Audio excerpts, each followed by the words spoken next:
tener cierta interacción, así que vamos a ver de qué manera lo podemos ir haciéndolo, porque necesito un mínimo de participación de ustedes para que esto tenga un poco sentido. Vamos haciendo las últimas admisiones, así que espero que el resto, porque después durante la clase no voy a estar admitiendo gente, así que espero que el resto se vaya sumando. Y lo primero que voy a empezar a hacer ahora es hacer una presentación del compartir pantalla.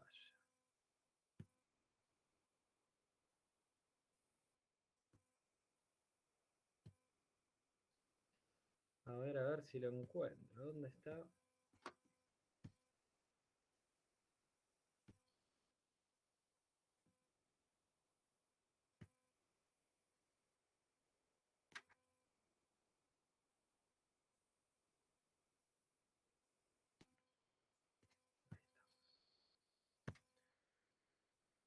¿Están pudiendo ver lo que estoy compartiendo? Sí, profe. Sí, Sí, Bien. sí. Entonces vamos a hacer una presentación y vamos a charlar un poquito sobre este caso clínico, donde el motivo de consulta es una mujer de 25 años que jugaba a la guardia con una sensación de falta de aire y palpitaciones. Ese sería un poco el motivo de consulta.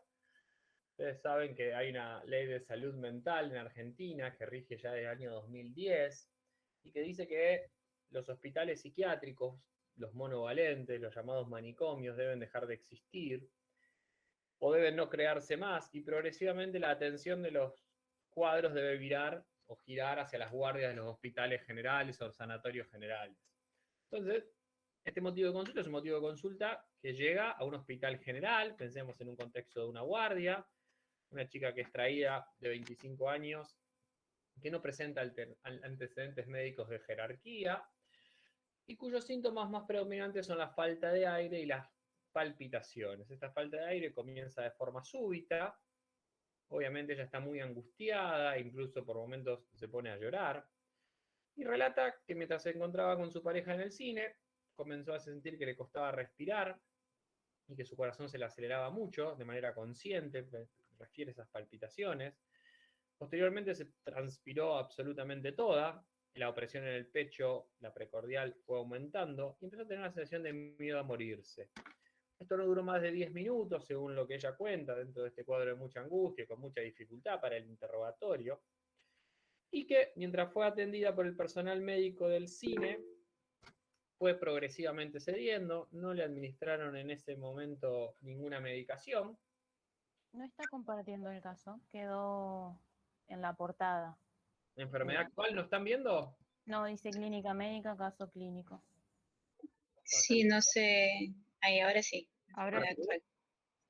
Ahí sí, profe. Bueno, pero más o menos lo que le estaba contando es lo que dice acá. No le dieron ninguna medicación, y lo que ella plantea como antecedente de jerarquía es que había tenido 2 episodios similares durante el mes previo a la consulta. Entonces acá nos encontramos en una situación, y por eso trato de recrearla lo más real posible. Créanme que es uno de los motivos de consulta más frecuentes. ¿Esto lo están viendo, lo que puse ahora?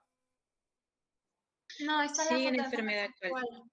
Sí, en enfermedad actual, no entiendo por qué me cuesta. Ahí Ahora, sí. Sí. como que tengo que salir y volver a entrar. Bueno. Entonces, abro las preguntas. Traten de ser ordenados.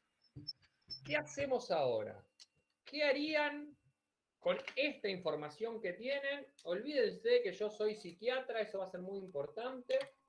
Ustedes reciben esa paciente siendo ustedes los médicos que acaban de evaluar todo lo que les estoy contando. ¿Qué hacen primero? Primero se evalúan los signos vitales. Bien, alguien me dice que arrancaría por un examen físico, una evaluación de los signos vitales. ¿Quién haría otra cosa? ¿Quién haría lo mismo? Yo haría una anamnesis primero. Bien, ¿qué más preguntaría? Porque ya está hecha la anamnesis. ¿Qué más harían de anamnesis? ¿Cómo es su rutina Preguntar por habitual? antecedentes familiares. ¿Cómo? Preguntar por antecedentes familiares, por si acaso hay agregación familiar. Bien. ¿Qué más harían? Tiren, tiren. Profundizar Preguntarle- en cuándo le aparecen esos episodios. Tener a 2 la veces le apareció este estudio y tenía 2 antecedentes anteriores. Preguntarle qué desencadenó los 2 anteriores. El contexto. Nada muy puntual que les pueda contar.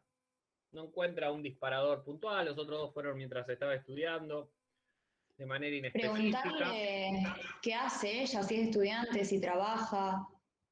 Bueno, completar un poquito la información. Sí, es un estudiante de los primeros años de ciencias económicas. Si toma fármacos. Si está pasando, Bien, ampliaríamos un poco hacia la presencia de algún fármaco. No tiene prescrito ni sigue ningún tratamiento por un cuadro crónico. Si si trabaja, está come su pasando por núcleo afectivo. alguna, Bien. ¿Alguien más si iba a está pasando por alguna situación en particular o tuvo algún problema familiar pasado, Bien. Bueno, Si en los antecedentes previos consultó. no, porque fueron más leves y se dieron espontáneamente. Si consume alguna sustancia. Sí. Perfecto. Es muy importante eso y ya lo vamos a retomar. Bueno, entonces, casi todos ustedes fueron diciendo diferentes cosas que en sí yo creo que todas son correctas, todas tienen algún motivo, y eso es lo importante, pero yo acá les pregunté qué harían primero. Y acá sí les pido que a lo mejor de todo lo que me dijeron, afinen un poquito el lápiz, porque todo lo que me dijeron está bien. Pero estamos hablando de un contexto de una guardia, de una situación de urgencia, donde uno necesita buscar un equilibrio entre el tiempo que tarda en evaluar una situación y las intervenciones. No es lo mismo en un consultorio que tenemos todo el día para pensar. ¿Entiende? Acá hay que pensar con cierta rapidez. Entonces yo les digo, cambiando la pregunta no, haciendo más foco en primero, ¿qué es lo próximo que harían con esta situación? Primero tranquilizarla. de aire, ¿no? Signos vitales, sí, psiquiátrica. signos vitales. Signos vitales vuelve uno, bien. Tranquilizarla dijo otra, bien. Si Primero rescata de aire, descartar- primero le colocaría oxígeno, esperaría que se tranquilizara y recién ahí completaría la historia clínica y comenzaría a indagar un poquito más. Bien. Pero depende de cómo venga la guardia, porque si viene con la crisis en pleno apogeo, tenemos que no sirve intentar tranquilizarla, seguramente tengamos que medicarla dependiendo de la gravedad y después ahí podemos completar. Bueno. Un poco viene por ese lado la pregunta que yo les En propongo. realidad, lo que yo Sí, creería ahora es que primero, hola, buenas tardes, es que primero se tiene que descartar la causa orgánica para ahí podernos focalizar en la causa psiquiátrica, porque en Bueno, lo que respecta con la información, nos orienta más que nada por ahí a un ataque de pánico, ya lo vivenció, tiene miedo de que le vuelva a ocurrir, es estudiante, tiene un contexto que de por sí genera una ansiedad un poco más de lo normal. bien. Bueno, es un poco el final del cuento, el que vos acabas de contar, pero vamos a ir por ese lado. Nosotros no tenemos que pensar en nada más, por eso le dije, olvídense que yo soy psiquiatra, de que ustedes son médicos y que yo soy médico, y que lo primero que tenemos que hacer nosotros es pensar como médicos no especialistas. Entonces, la respuesta correcta era un examen físico con los signos vitales correspondientes y dentro de lo que se pueda, la evaluación semiológica más completa posible. ¿Sí? Todo lo otro que ustedes dijeron no está mal. Todos los diagnósticos diferenciales que ustedes vayan haciendo en la cabeza, la sospecha que tengan, la posibilidad de que sea un origen psíquico de lo que le está pasando, está perfecto. Porque nosotros, en ese ejercicio mental que vamos pensando y vamos preguntando y vamos evaluando, lo vamos haciendo en base a sospechas diagnósticas. Eso está perfecto. Pero nunca podemos olvidarnos de esta parte. Esta diapositiva es la diapositiva más... La están viendo, ¿no es cierto? Sí, profe.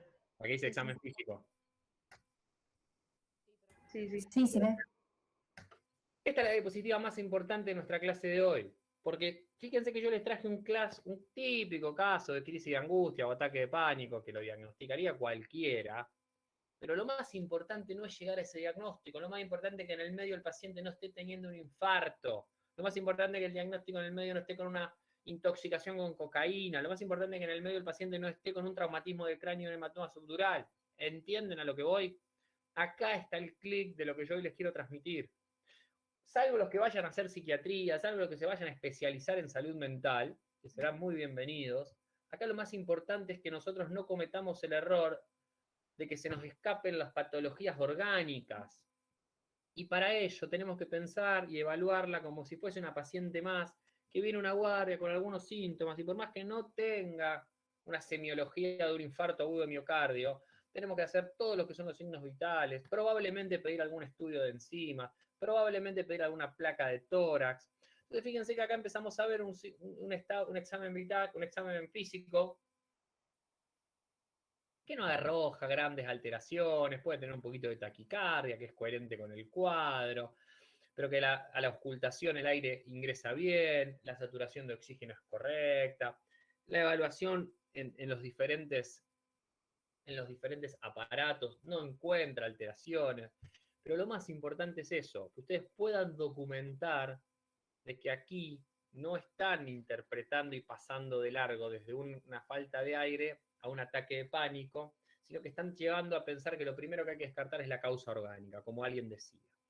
Entonces, lo primero que se hace en una situación de esta es un correcto examen físico, una anamnesis lo más completa que se pueda, en un contexto de urgencia, pero no pensar enseguida en que está angustiada porque se peleó con la pareja, que está angustiada porque eso es una posibilidad, seguramente vamos a llegar a eso, pero nosotros en nuestro proceder, y los médicos tenemos obligaciones metodológicas, no de resultados, lo que no podemos documentar es que no hicimos a lo mejor una auscultación correcta, que no hicimos algún dosaje enzimático si creemos necesario, y que la paciente estaba cursando otro proceso.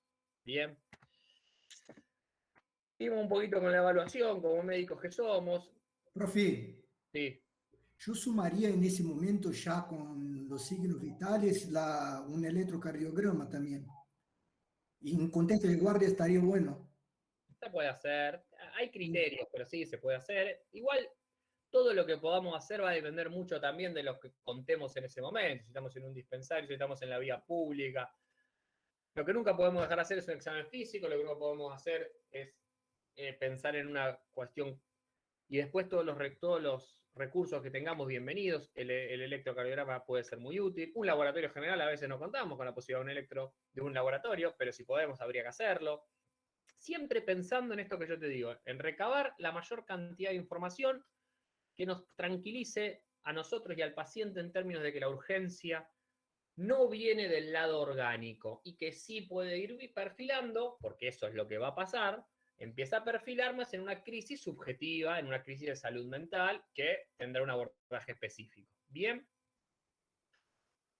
Laboratorio totalmente o tendiente a la normalidad, sin nada que nos aparezca, y por lo tanto el cuadro empieza a ceder, la paciente no necesitó medicación y ya está más tranquila, los síntomas ya no se mantienen, salvo una leve taquicardia. El cuadro empieza a tener la evolución que han tenido los otros dos anteriores, con la diferencia que está en la guardia. Entonces, ¿ahora qué harían?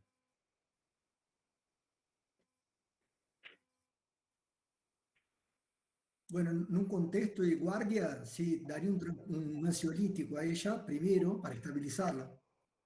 Bien, se puede dar ansiolítico. Supongamos que el cuadro viene en este momento más tranquilo. Esa prescripción vamos a hablar un poquito al final, pero ustedes ya con un examen físico como el que vimos, con un laboratorio como el que vimos, agreguémosle un electrocardiograma normal. ¿A dónde empiezan a rumbear su cabeza en este caso?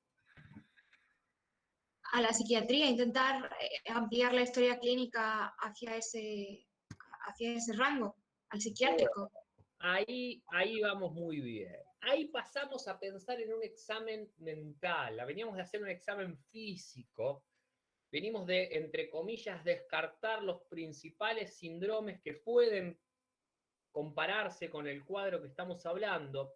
Y por lo tanto, ahora sí podemos tomar más recaudo, más tiempo, porque salimos de la urgencia médica y de la urgencia orgánica y pasamos a la urgencia psíquica, en decir, bueno, este cuadro ya viene por otro lado, Aquí hay otro tipo de cuestiones que se están poniendo en juego, y por lo tanto acá sí es más pertinente todas las preguntas que ustedes un poquito iban diciendo al principio, en esa primera tramposa diapositiva que yo les ponía.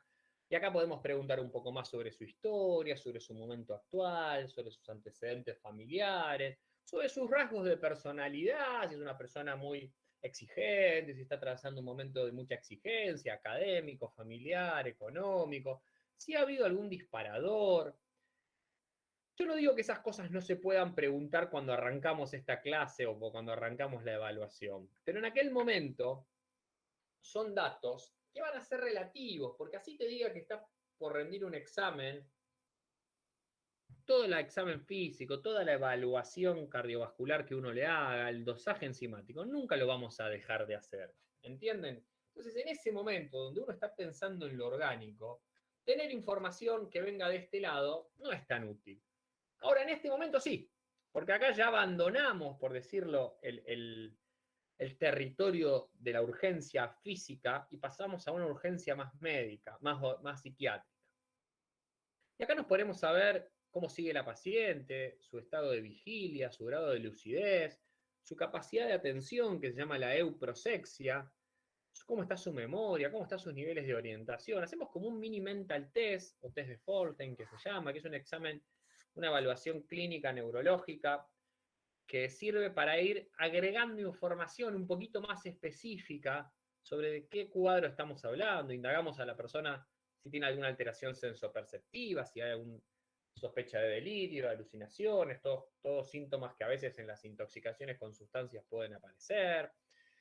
Y vamos viendo de a poquito que se trata de una persona que además de la angustia y el llanto con el que vino, que esa inquietud psicomotriz empezó a bajar, que obviamente se experimenta de una manera muy mala porque la paciente siente que se iba a morir. Recuerden que era una de las sensaciones que le agarró en el cine.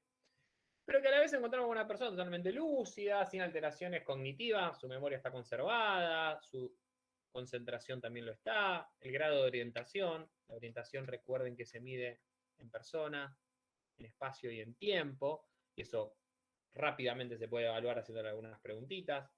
Como les decía, viene normal, que obviamente no está presentando ningún delirio, y que sí, tampoco tiene alteraciones de lo que llaman la sensopercepción. Sí, obviamente hay una ansiedad muy instalada que la paciente presenta y que obviamente subyace a lo que estamos evaluando. Ahí nos ponemos a ver un poquito también lo de las sustancias. Si bien esta pregunta es importante que la hagamos al comienzo, acá podemos preguntar si es esporádicamente fumador social de alguna sustancia. No cambió la diapositiva, no cambió. ¿Cómo? No cambió la diapositiva. Sigue la misma. ¿La de examen mental no la están viendo? Sí, examen mental. Estoy en esa. Ah, sí, dale. Entonces les decía que eso es un poquito lo que uno busca, ¿no? Que complementar la evaluación de ese paciente y de su situación, ya entrando en el campo de lo mental. Y para eso ponemos hincapié en todas estas cuestiones.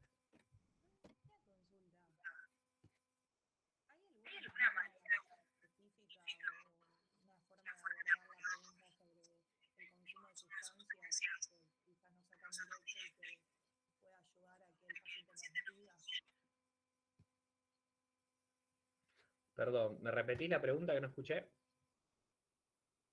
Si existe alguna forma para abordar el tema del consumo de sustancias, el paciente sea más honesto o que nos diga la verdad. Un toxicológico, ahora vamos a hablar de eso. Se puede hacer un análisis de orina, no todas las guardias lo tienen y no todos los lugares lo van a tener de manera inmediata.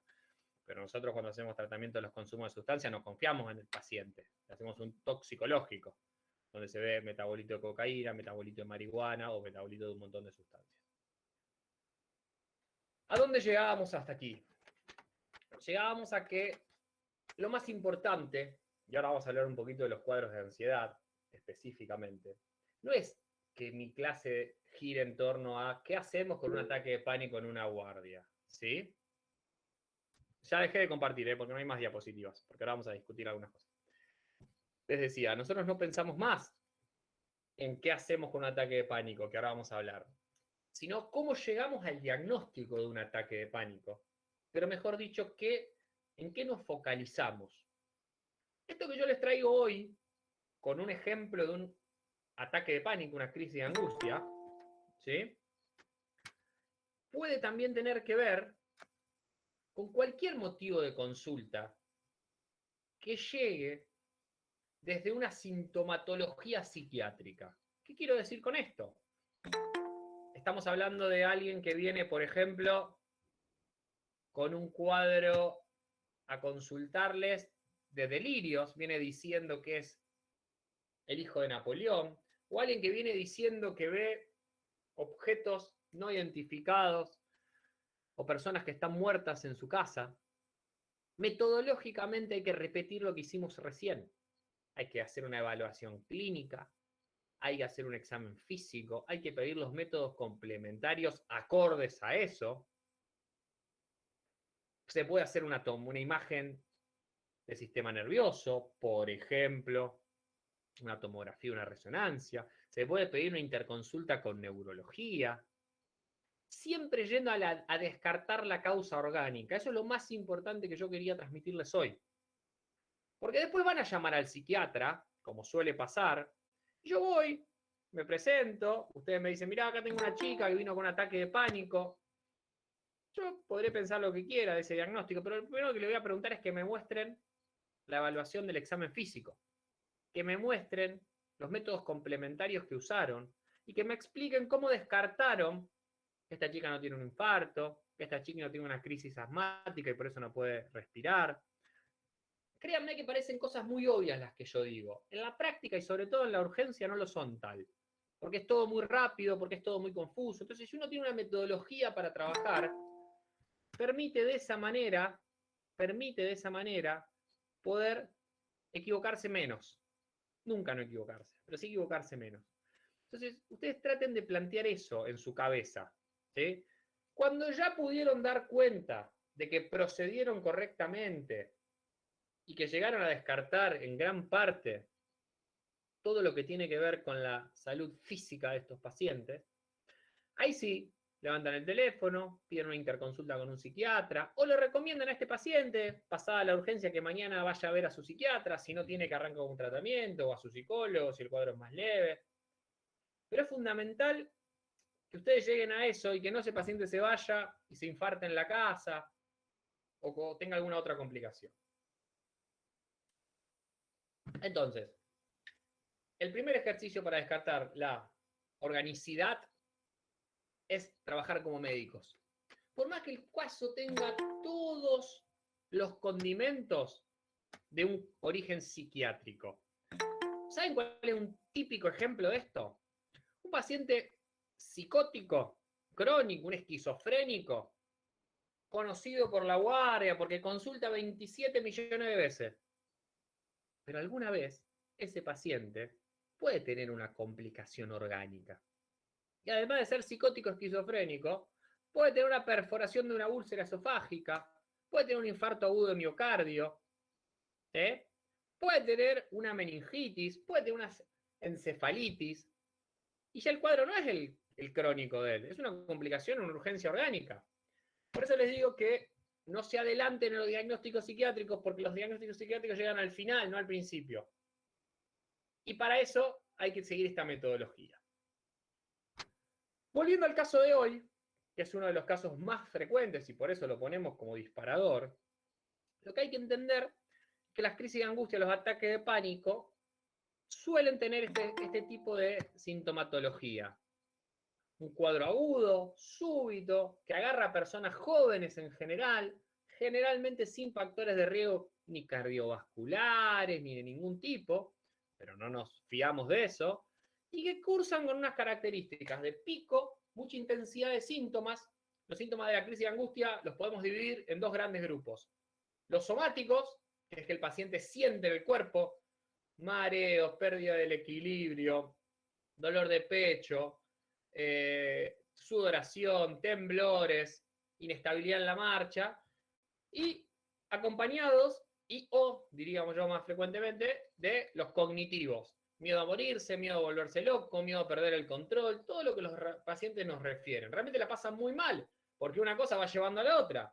Empiezan a sentir que se marean, que no saben dónde están, sienten que se van a morir, eso les aumenta los niveles de ansiedad, y por eso es un poquito la evolución que les contaba la paciente de la clase de hoy.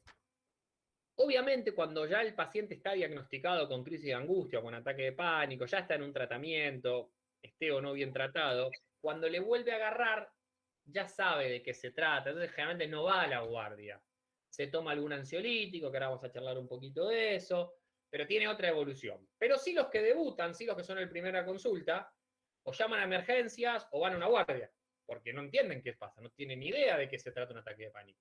De hecho, ellos lo que menos piensan es que lo que les está pasando, ¿sí?, es por el origen psíquico. Ellos piensan que están muriendo, piensan que se van a morir. ¿Bien? Entonces, ¿cómo lo vamos a tranquilizar? Además de decirle que tiene un ataque de pánico, una crisis de angustia, mostrándole que todas las evaluaciones y todos los exámenes dan normal. En general, eso puede ser suficiente o no. Si no lo es, el paso que sigue para el abordaje, una vez que diagnosticamos y que descartamos todo, es darle un ansiolítico de acción aguda. ¿Saben ustedes cuáles se usan? Benzodiazepinas. Absolutamente. Las benzodiazepinas son el fármaco específico para las crisis de angustia. Drogas, clonazepam, alprazolam, lorazepam. Nombres comerciales, Rivotril, Neuril, Trapax, Valium. Todo lo que sea benzodiazepinas, todo lo que trabaje con la estimulación del GABA, que es el neurotransmisor inhibitorio que tiene el sistema nervioso, van a generar ese efecto. Por lo tanto, muchas veces esos pacientes o ya se lo tomaron, o se lo damos nosotros, o mientras estamos evaluándolo, lo damos. Algunos vienen en su formato sublingual, el clonazepam y el lorazepam lo vienen así. No es necesario que sea sublingual. La realidad es que no hay mucha diferencia en la farmacocinética de la molécula, pero bueno, los pacientes por ahí como que se los pones abajo de la lengua y ya se tranquilizan. Nosotros muchas veces ponemos ansiolíticos abajo de la lengua sin que sean sublinguales, pero para, entre comillas, acelerar el proceso del paciente. Generalmente se usa dosis bajas si el paciente es virgen de tratamiento, y con el correr de los minutos, les diría en 10, 15 minutos, ya el cuadro está más tranquilo. A veces aparece algún efecto adverso de la benzodiazepina, que es como la hipersedación, pero en líneas generales va por ese lado. Muchas veces es recomendable decirle que se lleve, que repita la toma cada 8 horas, cada 12 horas, que lo tenga SOS. SOS significa que lo tenga siempre con él, hasta que lo vea un especialista. No son motivo de consulta para que vaya un especialista a la guardia. Generalmente se los referencia ambulatoriamente por guardia. Entonces, en ese periodo, hasta que consiga un turno con un psiquiatra, por ahí uno le dice, bueno, llévate, o te receto clonazepam, 0,5 miligramos, 1 miligramo, depende de la tolerancia del paciente, y más que nada con la idea de que si se vuelve a repetir el cuadro, que es frecuente, puedan tener el antídoto ahí. Perdón, profe, entonces se prefiere dar benzodiazepinas de vida media más larga antes que los de vida media más corta. Generalmente usamos los de vida media más corta, ¿sí? En dosis bajas. Alprazolam, a ver, depende como que lo haga comparar. Si vos lo llamás al midazolam, no, por supuesto que no usamos midazolam para estas cosas. Eso es ultra corta, ¿sí? Nos inclinamos más por clonazepam, lorazepam. Algunos dan el diazepam, que es de vida más larga. Yo intento no hacerlo. Y siempre acompañándolo cada 8 horas aproximadamente. Esa es un poco la sugerencia. Alprazolam, lorazepam y clonazepam serían un poco los más recomendables. ¿Y si el paciente consumió alcohol previamente, profe, igual? Hay que evaluar la situación. En general, tratamos de que no, es una contraindicación, pero depende del cuadro, depende de las características, depende si lo declaró o no lo declaró, no todos los pacientes lo declaran. En general, la persona que está bajo el efecto del alcohol no es muy difícil que tenga un ataque de pánico porque suele ser un ansiolítico el alcohol. No digo que es imposible, pero puede pasar. De igual modo, lo que lo que más se sugiere siempre es que no se mezclen las benzodiazepinas con el alcohol porque tienen un efecto de potenciación. Pero les reitero, no es tan fácil a veces que el paciente lo diga o que podamos evitarlo. Alguien me preguntó, ¿qué dosis? Eso depende del paciente. Generalmente, si es un paciente que nunca ha tomado nada, hay que arrancar con dosis más bajas. Por ejemplo, 1 miligramo de alprazolam, 1 o 0,5 de clonazepam, 1 o 2,5 máximo de lorazepam. Pero eso es relativo, eso se va haciendo, prueba y error, y eso muchas veces lo vamos viendo ahí. Yo siempre le doy una dosis más baja, veo qué respuesta tiene, si hace falta reforzarlo, se la refuerzo, si veo que lo durmió mucho, trato de parar.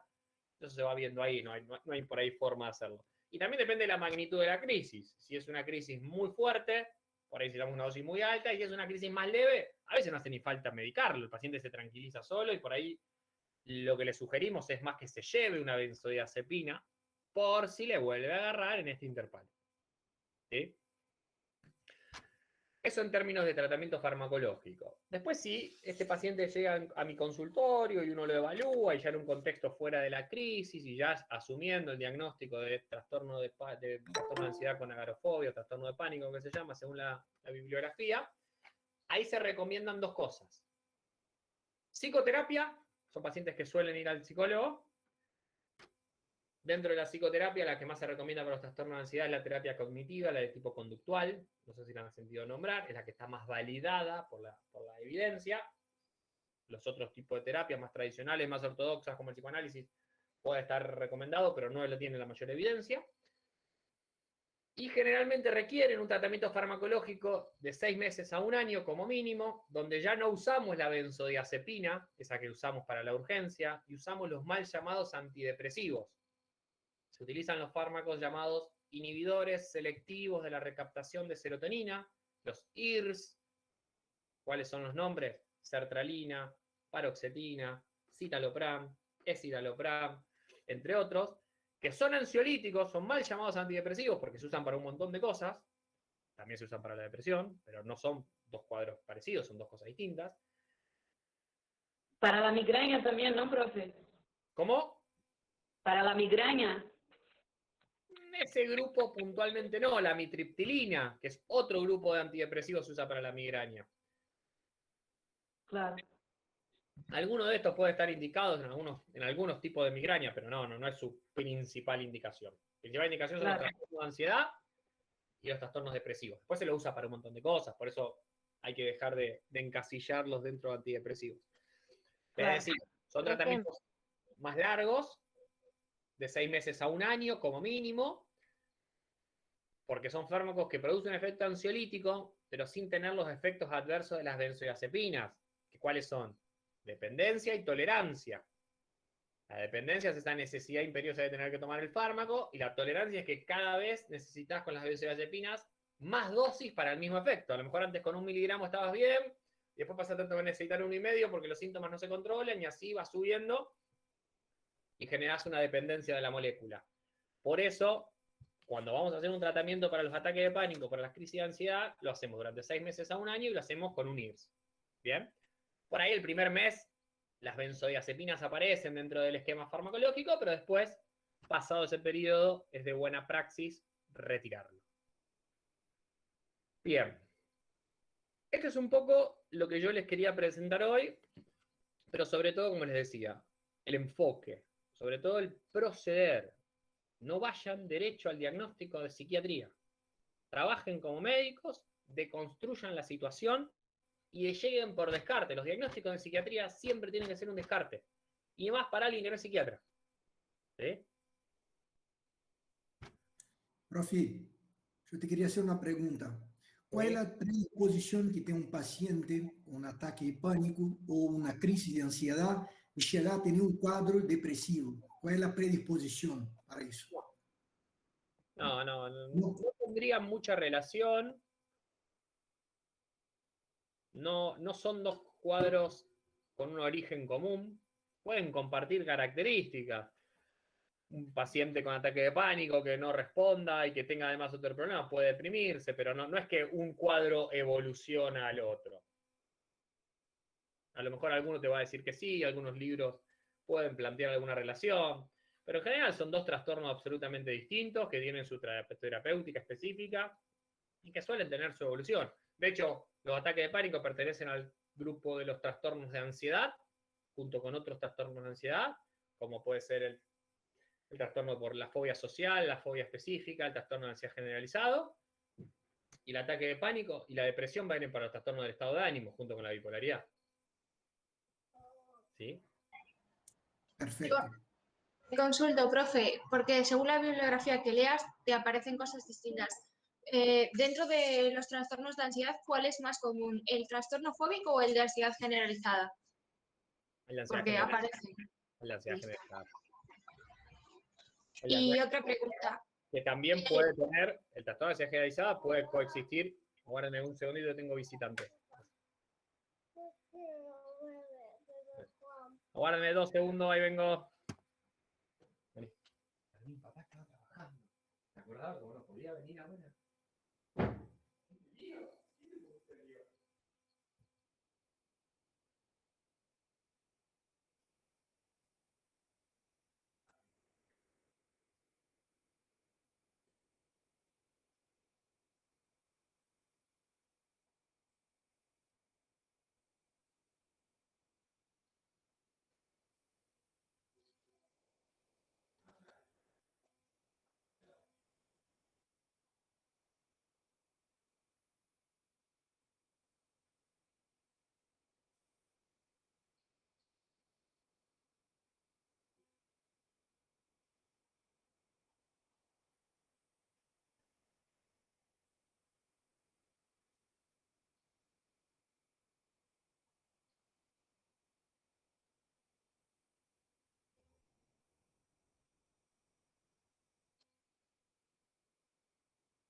Aquí estoy nuevamente.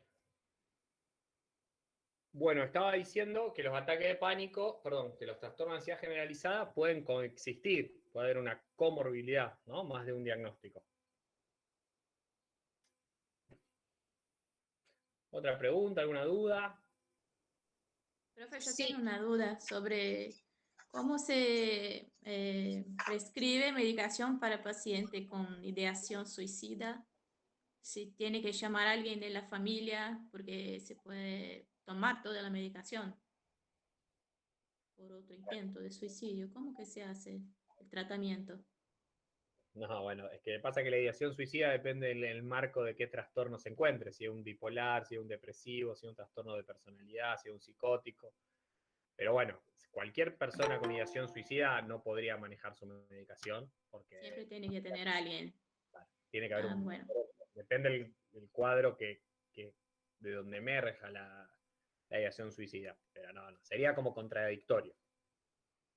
Sí, gracias. Después en la práctica no es tan fácil a veces, porque a veces no hay familiares, porque a veces no hay responsables de los tratamientos, pero bueno, yo cumplo en decirte que es lo ideal.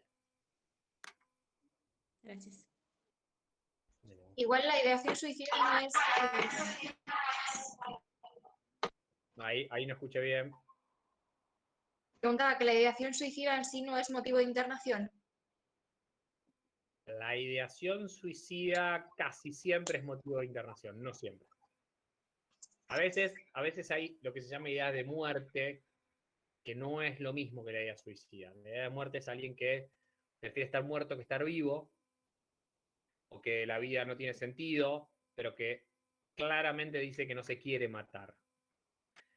Es como el paso previo. Ahora, cuando uno evalúa una ideación suicida, muchas veces lo que tratamos de hacer es de ver si podemos evitarle una internación. A veces se hacen como internaciones en domicilio, si evitamos una internación psiquiátrica. O sea que, en general, cada vez se trata de internar menos, salvo cuando no hay excepciones. Y aparte porque la ideación suicida no necesariamente no puede acontecer el acto suicida en un psiquiátrico. Hay muchos suicidios adentro de las internaciones psiquiátricas, lamentablemente. Y dentro de las crisis de ansiedad se refiere clínica de sensación de ahogo. ¿La clasificamos como síntoma psicológico o físico? Porque las bibliografías dicen, o sea, cada bibliografía dice una cosa. Es inespecífico, no va a cambiar mucho. No es físico, seguro. No se están ahogando, no le está faltando el aire. Claramente es de origen psíquico. Pero bueno, la evaluación que uno hace por guardia debería hacer de cuenta que el paciente se está ahogando y deberíamos ver cómo le está entrando el aire, por decirlo de alguna manera. Vale. Ahora voy. Gracias. De nada.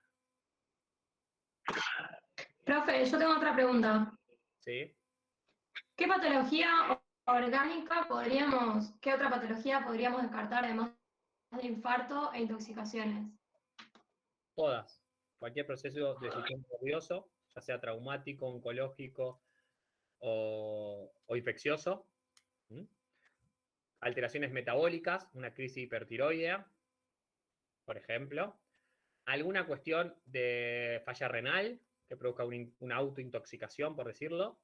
O sea, un montón de cuestiones se podrían hacer. A ver, no con este ejemplo en puntual, que es muy, diríamos, muy característico, lo cardiovascular a descartar, algo de respiratorio, pero en general, cualquier cuadro orgánico siempre hay que tratar de descartarlo lo más amplio posible en su manifestación. Por ejemplo, alguien que llega con un cuadro confusional, una ideación delirante, una desorientación en tiempo y espacio.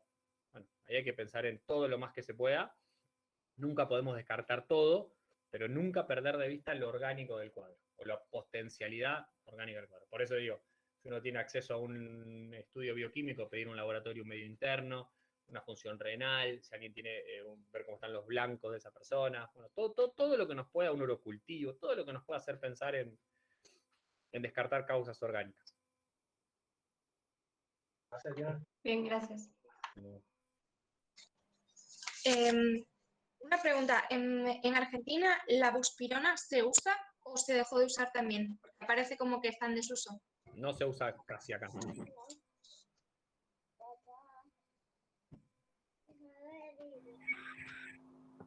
Profe, yo tengo una pregunta. En el caso que, bueno, llegamos a la conclusión que es necesario utilizar una benzodiazepina y el paciente vino solo, o sea, o lo trajo un desconocido, o de alguna manera llegó solo, supongo que al ser depresor del sistema nervioso central lo deberíamos dejar internado, o lo dejamos ir solo. No, internado por la benzodiazepina no, se puede dejar en observación.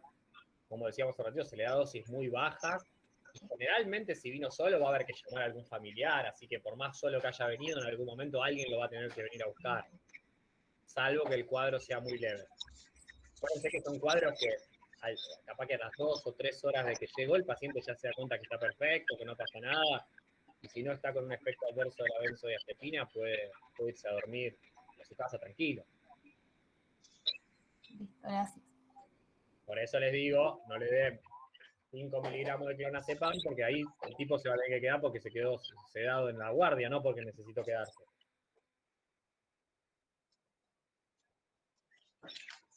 ¿Cuáles son los puntos a considerar para derivar al especialista? Una vez que descartamos todo lo biológico, póngale que la primera vez que consulta con una crisis de ansiedad. No, el solo hecho de tenerlo identificado ya es criterio. Eso después es el especialista quien tiene que saber si requiere un tratamiento, si es un hecho aislado, si podemos esperar si se presenta en otra crisis o queda como un hecho aislado. Eso ya es tema de especialidad, pero la identificación de una crisis de angustia ya tiene criterio de consulta ambulatoria con especialista. Gracias. Nada. Y en caso de que el paciente haya desarrollado adicción, por así decirlo, a las benzodiazepinas, ¿cómo podemos hacer? Es que si generó una adicción en la urgencia, no nos interesa la adicción, le vamos a dar benzodiazepina igual porque es el tratamiento, y eso es un tema de ambulatorio ya. Por eso separamos lo que es crisis de lo que es. Probablemente si tiene una adicción va a tener una tolerancia y en vez de darle 1 le va a tener que dar 5 miligramos. Pero en la guardia o en la urgencia no nos interesa lo de largo plazo. Eso es un tema, diríamos, de lo ambulatorio. Pero en la crisis nosotros tenemos que hacer que lo urgente deje de ser urgente. Entonces, en este caso, es calmar la crisis. Después, será cuestión de del especialista, incluso en la psiquiatría, las adicciones generalmente las manejan especialistas en adicciones, ni siquiera todos los psiquiatras trabajamos adicciones, por lo tanto ya es un tema muy de subespecialidad y que muchas veces son tratamientos de por vida.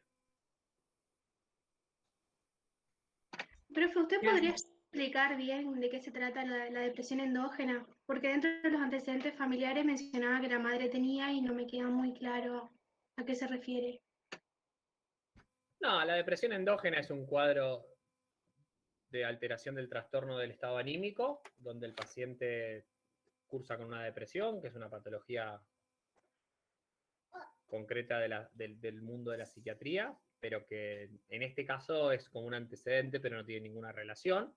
Y la depresión es una enfermedad crónica del estado de ánimo de una persona que cursa por fases y que por lo tanto hace que... Perdóname que estoy... y que hace que la persona se encuentre sumamente con el ánimo triste como síntoma cardinal, tendencia a no tener ganas de vivir, tendencia progresiva a perder sus actividades y a incapacidad de disfrutar. Muchas veces, si el cuadro es grave, puede pensar ideación de muerte o de suicidio, incluso suicidio consumado. Pero bueno, en sí nada tiene que ver con este cuadro en cuanto a lo que charlábamos recién.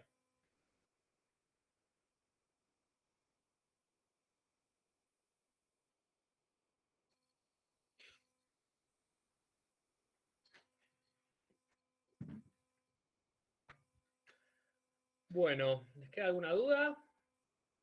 Profe, ¿cómo sería el laboratorio para descartar una intoxicación? No, la intoxicación se descarta con examen físico o con la anamnesia. Salvo que tenga la posibilidad, por ejemplo, de saber si tiene cocaína o marihuana en orina, pero no hay reactivos en todas las guardias.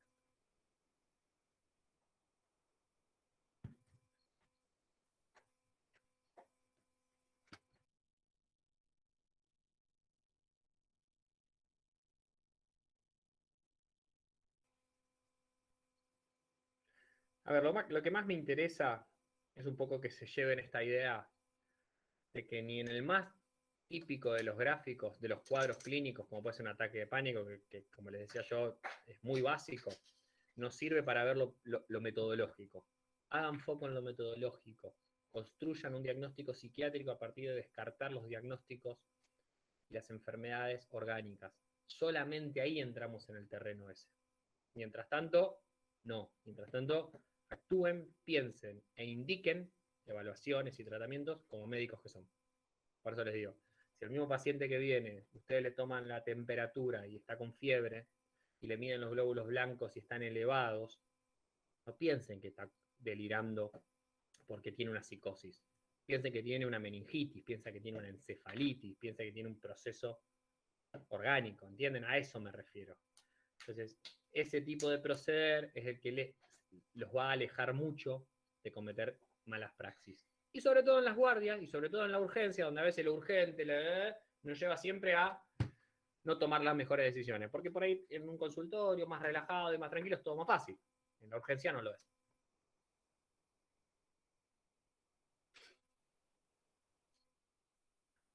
Bueno, si no hay ninguna duda más, listo por hoy. Los libero, les dejo un saludo.